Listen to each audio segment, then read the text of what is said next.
अस्सलाम वालेकुम dear viewers, this is Maaz Khwaja, founder of fastmaaz.com। Dear viewers, आज हमारी जो वीडियो का टॉपिक है that is gaps in the Punjab occupational safety and health bill 2019। ये एक Punjab occupational health and safety bill आया था 2019 के नाम से। उसके अंदर जो मेरी इल्म के मुताबिक या मेरी नज़र में जो गैप्स हैं सिर्फ वो आइडेंटिफाई कर रहा हूँ, और हो सकता है कि गैप्स आपकी नज़र में गैप्स ना हो, तो काइंडली मुझे भी अपडेट कर दीजिएगा अगर मेरे से वो गलती हो जाए, पता ही हो जाए। तो बाद बात बड़े तीखे तीखे किस्म के ना मज़े के कमेंट्स आ जाते हैं मेरे वीडियोज़ में, मुझे बड़ा गुस्सा भी आता है, मज़ा भी आता है। चलो हम 3-4 थोड़े से गैप्स हैं। तो फर्स्ट गैप जो मेरी नज़र के अंदर है, गैप नंबर 1 लिख देते हैं। गैप नंबर 1 पेज नंबर 1 के ऊपर है, और डेफिनेशंस के अंदर डेफिनेशन बी पॉइंट है उसका, सब सेक्शन एक्सीडेंट की डेफिनेशन। ठीक है, आप डेफिनेशन में जाएंगे, इसके अंदर से बी जो है एक्सीडेंट, इसकी definition that is not as per my knowledge कि ये ठीक नहीं है डेफिनेशन जो इसमें लॉ में मेंशन की गई, इस बिल में मेंशन की गई है। ये कहता है कि means an incident that happens unexpectedly and unintentionally and thereby cause harm or damage। यानी एज पर दिस बिल जो एक्सीडेंट की डेफिनेशन है, कोई भी ऐसा इंसिडेंट जो अनएक्सपेक्टेड हो और अनइंटेंशनली हो, ये दो चीजें फुलफिल करेगा और उसके नतीजे में हार्म या कोई नुकसान हो तो वो एक्सीडेंट कहलाएगा। अब अनइंटेंशनली होना लाजमी है क्या, द क्वेश्चन आई आस्क। और अगर मैं इंटेंशनली एक्सीडेंट कर लूं तो क्या वो अगेन एक्सीडेंट होने की डेफिनेशन में आएगा कि नहीं आएगा। इस तरह ये कहता है कि अनएक्सपेक्टेड हो, और अगर हमें एक्सपेक्टेड हो कि यहाँ पे एक्सीडेंट होना ही होना है, तो हम कहेंगे यार एक्सपेक्टेशन के मुताबिक हुआ, यहाँ पे हमें नजर आ रहा था एक्सीडेंट होगा, तो क्या वो अगेन इस डेफिनेशन में कवर होगा कि नहीं होगा। तो दीज आर 2 पॉइंट्स, क्योंकि हम जो निबोश की, आयोश की, ओशा की और दिस एंड दैट डेफिनेशन पढ़ते रहे हैं, ISO 45000 की, वो डिफरेंट एक्सीडेंट की डेफिनेशंस। वो कहते हैं कि एनी टाइप ऑफ इंसिडेंट, ठीक है, इंटेंशनली हो, अनइंटेंशनली हो, एक्सपेक्टेड हो, अनएक्सपेक्टेड हो, जिसके नतीजे में कोई नुकसान हुआ है, छोटा बड़ा पैमाना, वो आगे भी कैटेगरीज है, वो एक्सीडेंट की ज़मीने में आ जाएगा।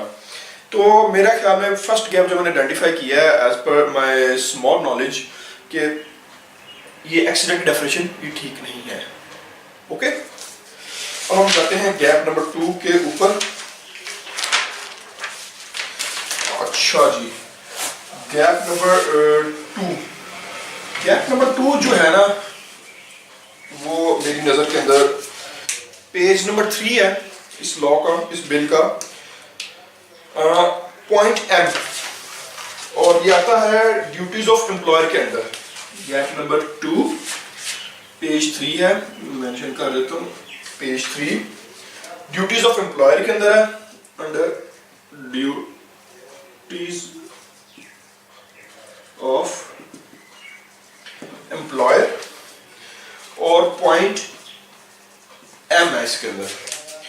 Provide where necessary measures including educate first aid arrangements to deal with emergencies, dangerous occurrences, accidents and industrial disasters।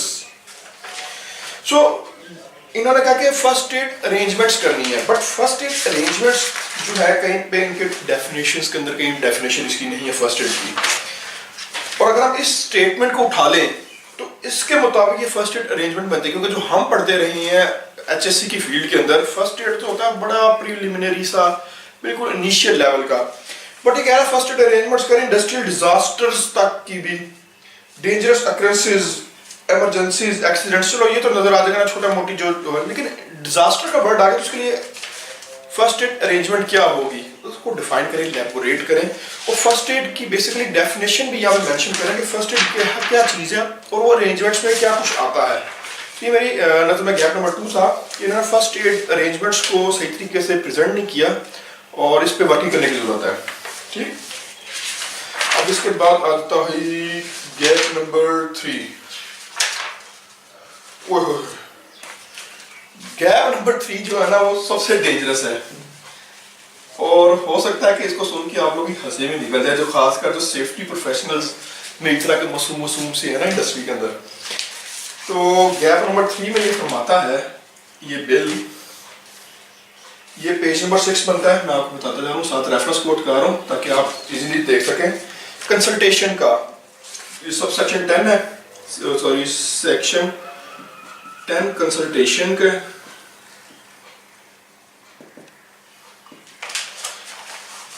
इसकी थोड़ी सी बैकग्राउंड बता दूँ, ये जो है ना ड्यूटीज ऑफ एम्प्लॉयर के अंदर पॉइंट सी में लिखा हुआ है कि employer shall arrange the training of safety and health representatives every year। health and safety representatives की ट्रेनिंग लाजमी करानी चाहिए।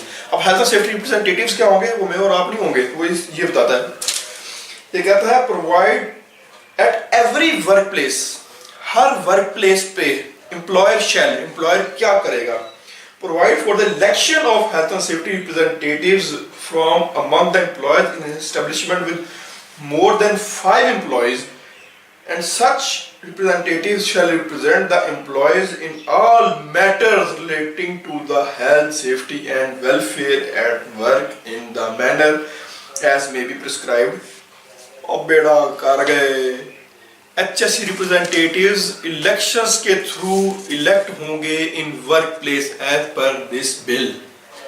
ओ भाई खौफे खुदा खाओ, सोचो समझो क्या करने लगे हो। पहले एचएससी बंदे, एचएससी के जो लोग हैं, स्टाफ इतना मासूम होता है, उसके ऊपर एक इलेक्टेड पर्सन आकर बैठ गया आपकी ऑर्गेनाइजेशन, वो आपको कहां चलने देगा। और इसी के साथ नीचे कहता है appoint a competent person to function as safety and health officer. जितना मर्जी कॉम्पिटेंट बंदा आ जाए, जब ये इलेक्टेड बंदा आपकी ऑर्गेनाइजेशन में से एचएससी रिप्रेजेंटेटिव्स बैठे होंगे ना 5 लोग, जिस तरह पहले लेबर होती है ना यूनियंस, अब एचएससी यूनियंस बन जाएंगी, कम हो गया, पक्का हो गया। तो ये एक बिगेस्ट गैप है मेरी नज़र में। यहाँ पर कोई डिफाइन नहीं किया गया कि रिप्रेजेंटेटिव्स लेबर हो, वर्कर लेवल के हो, मिडिल मैनेजमेंट, टॉप मैनेजमेंट। हम तो ISO 45,000 पढ़ा के थक गए कि top management cell, leadership cell, यो फला ना बेड़ा गरक ही कर देता।